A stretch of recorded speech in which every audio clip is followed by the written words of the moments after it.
Mahakama ya Makadara imeachilia kwa dhamana ya shilingi milioni 1 bila mbadala wa pesa taslimu mameneja wawili na shirika la Nico Sacco wanaotuhumiwa kupanga njama ya kuficha ukweli kufuatia kisa ambacho mwanafunzi mwenye umri wa miaka 19 alidaiwa kusukumwa kutoka kwenye gari lilokuwa likitembea kabla ya kukanyagwa katika barabara ya Thika.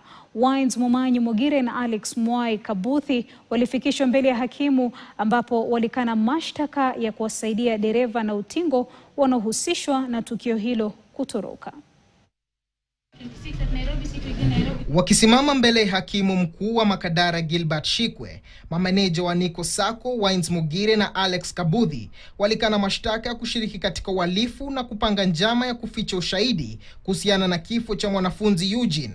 Kutokana na uzito wa mashtaka yanayowakabili, mahakama iliamuru waachiliwa kwa dhamana ya shilingi milioni 1 kila mmoja bila mbadala wa pesa taslimu, huku akizuiliwa rumande hadi watakapotekeleza masharti hayo. Upande wa mashtaka unadai kuwa viongozi hao walishiriki katika njama ya kuficha ukweli kuhusu tukio hilo, wakichagua kulinda maslahi ya kampuni na gari lililohusika badala ya kuhakikisha msaada wa haraka kwa kijana aliyekuwa amejeruhiwa vibaya barabarani. Wakati huo huo, ripoti ya upasuaji wa maiti ambayo imefichua chanzo halisi cha kifo cha Eugene ikikanusha madai ya awali kwamba alifariki kutokana na majeraha ya kichwa, kutokwa na damu nyingi ndani ya mwili kutokana na kuvunjika kwa nyonga na mifupa ya mapaja. Majeraha hayo yalitokana na kugongwa na kukanyagwa na gari kwa nguvu kubwa. Madaktari waliofanyia mwili huo uchunguzi wamethibitisha kuwa fuvu la kichwa na uti wa mgongo wa Eugene havikuathirika. Kwa mujibu wa ripoti hiyo, hakufa kutokana na kuanguka na kugonga kichwa, bali kutokana na kuvuja damu nyingi baada ya kukanyagwa na magurudumu ya basi lililohusika.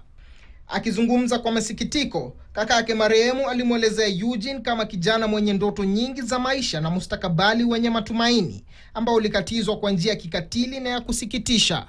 Ule kijana alikuwa dreamer.